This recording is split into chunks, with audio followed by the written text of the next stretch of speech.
analisis watak tokoh dan pesan moral dalam teks cerita. Nah, anak-anak, sebelum kita masuk pada materinya, Ibu sudah mempersiapkan salah satu teks cerita dongeng yang berjudul tentang Kancil dan Buaya. Nah, anak-anak, sebelumnya Ibu ingin bertanya dulu. Siapa yang sudah pernah membaca tentang cerita dongeng Kancil dan Buaya di buku cerita manapun? Siapa yang pernah? Silakan angkat tangan. Belum pernah, Ibu.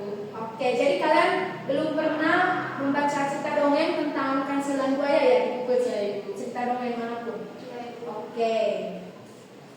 Jadi sekarang Ibu mau kalian konsentrasi dan mendengarkan dengan seksama dan juga menyimak dengan baik cerita dongeng yang itu tadi tentang Kancil dan Buaya yang akan Ibu ceritakan kepada kalian. Nah, sekarang kita langsung saja masuk pada cerita dongengnya.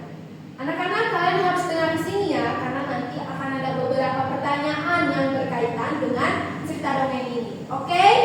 Oke, Ibu. Oke. Jadi, ini adalah dongeng Kancil dan Buaya.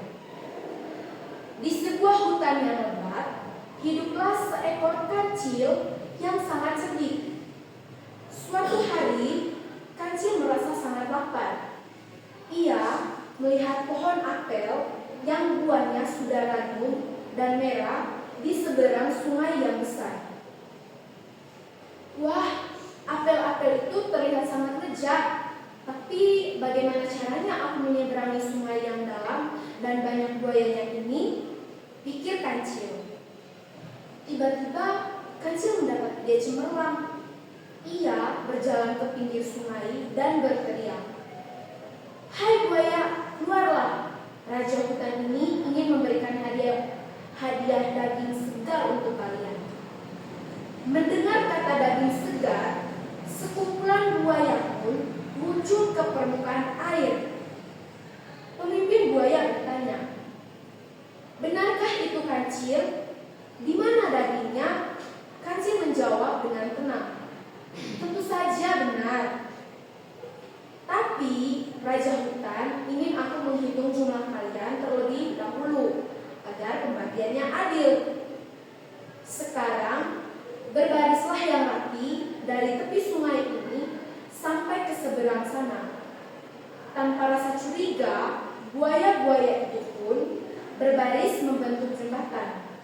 Kancil segera melompat ke punggung buaya pertama sambil berhitung 1, 2, dan 3. Hingga akhirnya ia sampai di seberang sungai. Begitu sampai di daratan, Kancil langsung berlari menuju pohon apel sambil tertawa. "Terima kasih buaya, kalian sudah membantuku menyeberang. Sebenarnya tidak ada daging segar hari ini." Buaya-buaya itu sangat marah karena merasa ditipu, tetapi Kancil sudah jauh berlari menikmati apel-apel yang manis. Oke anak-anak, jadi itu sekian cerita tentang Kancil dan Buaya. Jadi tadi kalian sudah mendengarkan dongeng yang sudah dibacakan ya. Yaitu tadi judulnya tentang apa? Oke, Livi, Kancil dan Buaya, Ibu. Oke, tentang Kancil dan Buaya. Nah. Oke anak-anak. Jadi tadi kita sudah selesai membaca dongeng Kancil dan Buaya bersama-sama. Sekarang Ibu ingin tahu seberapa paham kalian dengan cerita itu. Coba dengarkan baik-baik pertanyaan Ibu ya. Pertanyaannya, di mana Kancil bertemu dengan buaya? Yang tahu angkat tangan. Saya, Ibu. Oke, silakan. di seberang sungai, Ibu. Oke, di seberang sungai. Siapa lagi yang mau angkat tangan? Yang tahu berdasarkan cerita yang sudah kita dengar bersama-sama ya tadi anak-anak. Silakan. Saya, Bu. Oke, silakan Marni. Di pinggir sungai, Bu. Oke, di pinggir sungai. Oke, benar sekali. Jadi, kancil itu bertemu dengan buaya di pinggir sungai. Nah, dari cerita dongeng yang sudah Ibu bacakan tadi dan kalian sudah mendengarnya dengan baik-baik tadi, kira-kira kenapa kancil sampai-sampai ingin menghitung satu persatu buaya tersebut? Yang tahu angkat tangan sesuai dengan dongeng yang sudah Ibu ceritakan tadi ya. Oke, silakan.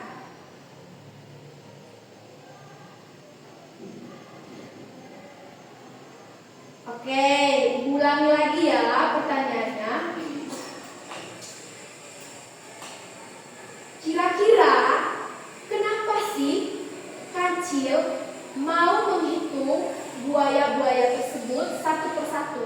Kira-kira ada maksud apa dan tujuan apa yang kancil mau sampai-sampai dia ingin menghitung satu persatu buaya tersebut yang ada di sungai itu?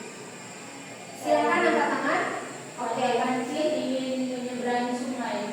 Oke, karena kancil ingin menyeberangi sungai. Siapa lagi? Silakan angkat tangan. Saya, Ibu. Oke, Agar pasti. kancil bisa menyeberangi sungai tersebut melalui buaya, bulu buaya. Oke, agar kancil bisa menyeberangi sungai tersebut melalui buaya-buaya itu. Oke. Siapa lagi? Ibu ingin mendengarkan jawaban-jawaban yang lain lagi, tapi tetap berdasarkan dengan cerita dongeng yang sudah Ibu ceritakan tadi.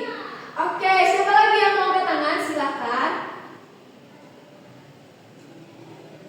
Oke. Jadi sebenarnya jawaban yang sudah diberikan oleh kedua teman kalian tadi, yaitu Farsi dan Livia, sudah benar. Namun belum menjawab sepenuhnya dari pertanyaan yang Ibu tanyakan kepada kalian anak-anak. Memang benar, kancil itu mengapa dia ingin menghitung satu persatu buaya-buaya tersebut yang ada di sungai itu?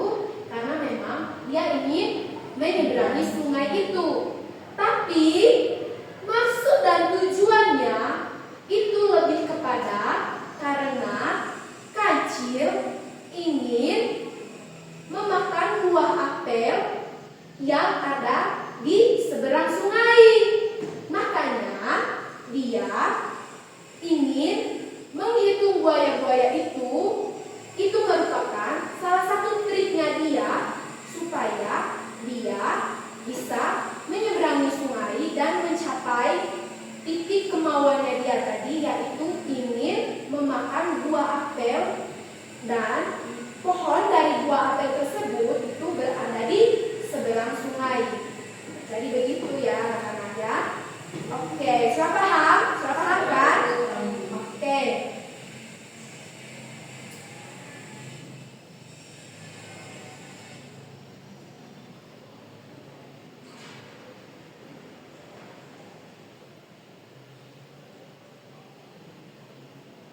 Sekarang pertanyaan berikutnya masih tentang berkaitan dengan isi dari cerita dongengnya. Nah, pertanyaan berikutnya anak-anak, apa sih senjata rahasia kancil sehingga dia tidak takut pada buaya? Yang tahu silakan angkat tangan.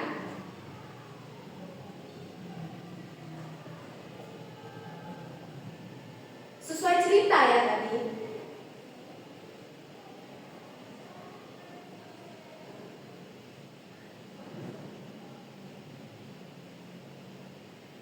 Saya, Bu. Oke, silakan. Mampu berjalan lebih cepat dari buaya. Oke, mampu berjalan lebih cepat dari buaya.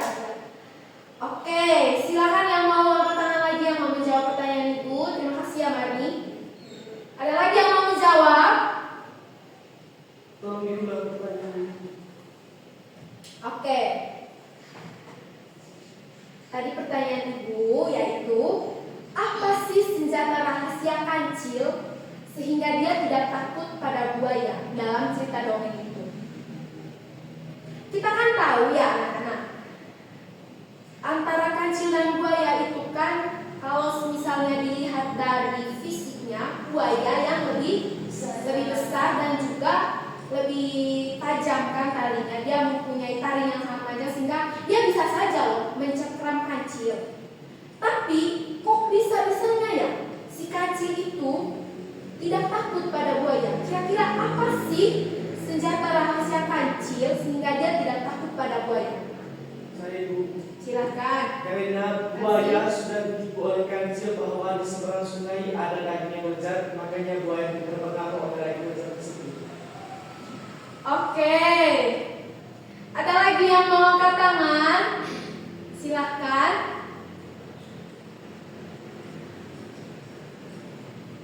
Oke, silakan Livia. Karena kancil menggunakan kata-kata manisnya dengan mengatakan bahwa Raja Hutan singa akan memberikan daging yang lezat kepada mereka. Makanya kancil tidak takut sehingga dia berani untuk menipu buaya. Oke. Terima kasih untuk jawaban dari Fancy dan Livia.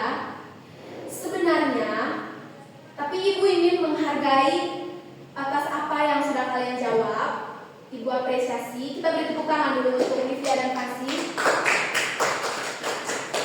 Namun, yang lebih tepatnya untuk jawaban dari pertanyaan Ibu yaitu rahasia kancil sehingga dia tidak takut kepada buaya itu karena dia mempunyai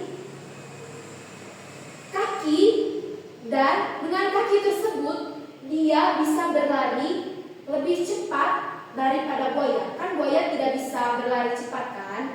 Karena habitatnya itu ada di laut. Memang dia bisa berada di darat, tapi kan dia ketimbang dengan kancil yang lebih cepat berlarinya karena menggunakan kakinya itu tadi. Jadi itu senjata utamanya juga. Yang pertama. Lalu senjata yang kedua, kancil itu adalah salah satu binatang. Sebenarnya bukan binatang juga, tapi kalau misalnya kita lihat dari konteks dongeng anak-anak, kancil itu salah satu hewan yang ada di dongeng yang sangat cerdik. Nah, buktinya dia bisa mengkibuli buaya kan? Nah, jadi seperti itu.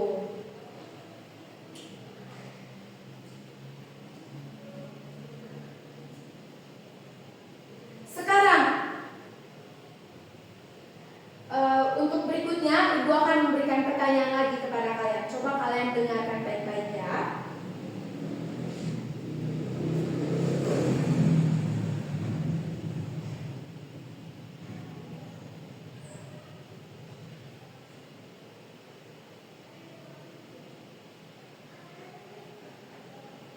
Kenapa kancil harus berbohong soal hadiah daging segar dari Raja Hutan kepada para buaya?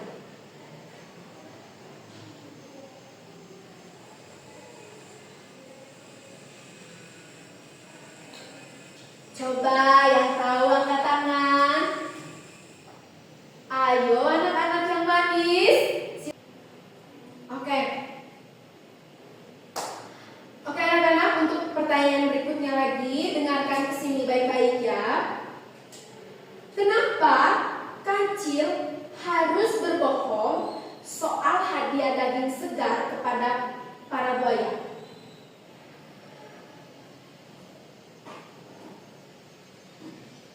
Coba yang tahu angkat tangan.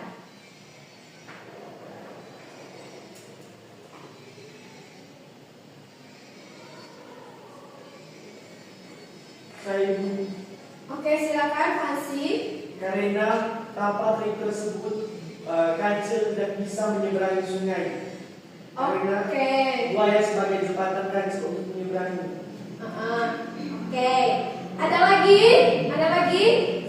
Silakan Rista. Supaya kancil bisa menyeberangi sungai tersebut, Ibu. Oke.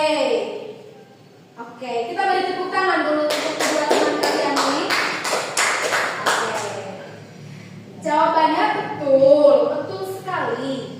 Tapi seumpama kancil jujur, dia bilang mau numpang lewat untuk makan apel. Kira-kira menurut kalian apa yang akan dilakukan buaya? Kalau misalnya kancil ini berkata jujur kepada para buaya itu, menurut kalian kira-kira apa sih yang akan dilakukan oleh buaya, oleh para buaya-buaya itu? Buaya akan memakan kancil. Oke, buaya akan memakan kancil. Ada lagi?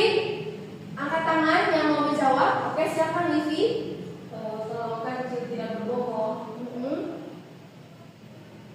buaya tidak akan membiarkan dia untuk lewat dan mereka akan memakan kancil.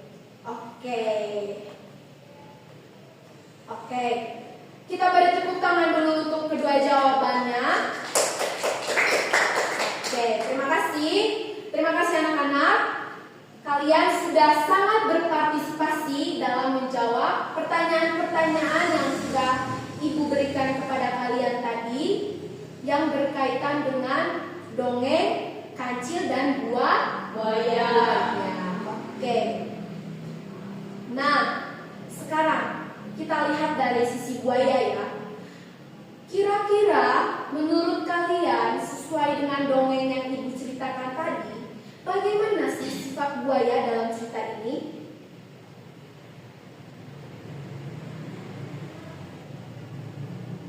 Coba yang tahu angkat tangan.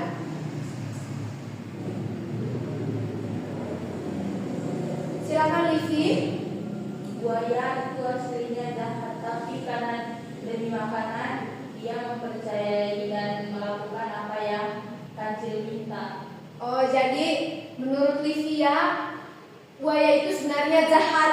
Ya, Buaya itu sebenarnya jahat, tapi karena dia mau makan daging segar dari apa yang dikatakan oleh kancil, sehingga dia berubah menjadi baik. Oh, jadi buaya itu di sini bisa dikatakan manipulatif ya, Livi? Ya, Oke. Coba siapa lagi yang bisa menjawab? Sudah tidak ada lagi? Oke.